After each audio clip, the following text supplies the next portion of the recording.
Europe 1, la France bouge. Demain, au travail. Alors Hugues, vous êtes le président et le cofondateur de Santé Vet.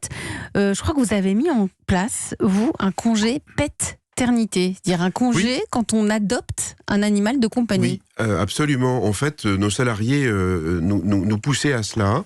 On s'est rendu compte que, alors, je crois qu'on a plus de la moitié de nos salariés qui ont un animal de compagnie, et que ce temps particulier de l'accueil d'un nouvel animal de compagnie à la maison, c'est un cas particulier où l'animal de compagnie doit s'adapter à un nouvel environnement.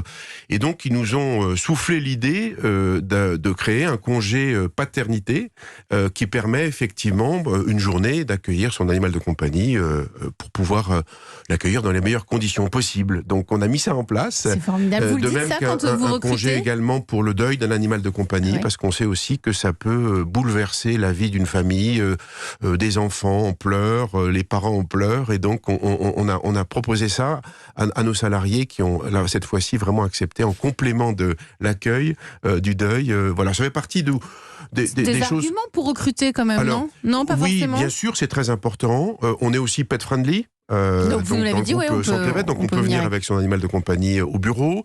On est dans une organisation du travail qui est vraiment très souple, puisqu'on propose entre 1 à 5 jours de télétravail par semaine. Donc on a certains salariés qui sont en full remote. C'est-à-dire qu'ils sont totalement en télétravail, ou qui travaillent... En France ou à l'étranger. Oui. Ils peuvent être effectivement, selon les métiers, mais ça fait partie aujourd'hui de l'attractivité d'une entreprise, effectivement. Cette souplesse, bien sûr, cette souplesse d'organisation. Vous l'avez tout de suite compris ? Ça s'est mis en place depuis longtemps? Écoutez, ou c'est la crise sanitaire nous sommes passés en full télétravail le lendemain du confinement, premier confinement. Ouais, on a mis 24 heures. Alors je vous dis pas que ça a été parfait.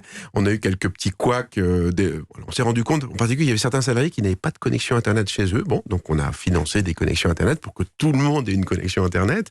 Mais c'est vrai qu'on a pris cette habitude, et ce sont de bonnes habitudes. Mais ça ne nous dispense pas quand même de nous retrouver. Et pour moi, je tiens beaucoup à ces rituels, je dirais, de travail ensemble, à travers des réunions de travail, d'échanges, de brainstorm. Ça fait partie de l'esprit de l'entreprise, celui de la co-construction, qui est indispensable. On veut que nos salariés soient force de proposition dans ce que nous sommes. Aux décisions de l'entreprise. Je l'espère en tout cas vivement, et nous le souhaitons vivement, et ils le font. Ce sont eux qui font au jour le jour la stratégie de l'entreprise. Ça, c'est beau, ça. Bastien Ogieri, vous aussi, vous êtes le cofondateur d'InnovaFeed, 350 salariés.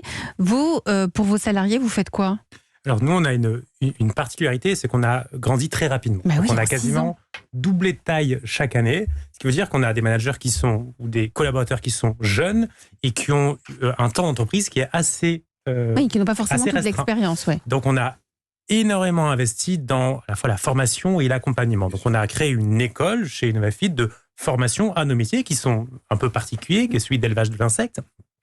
Mais un peu plus largement, on accorde énormément d'énergie et d'attention à l'accompagnement et au feedback. Donc, c'est beau, tout ça, ça fait du bien de l'entendre. Donc voilà, c'est ça, la France bouge. Allez, vous restez avec moi tous les trois autour de la table de la France bouge, avec à suivre la belle histoire d'une entreprise, enfin d'une fédération française.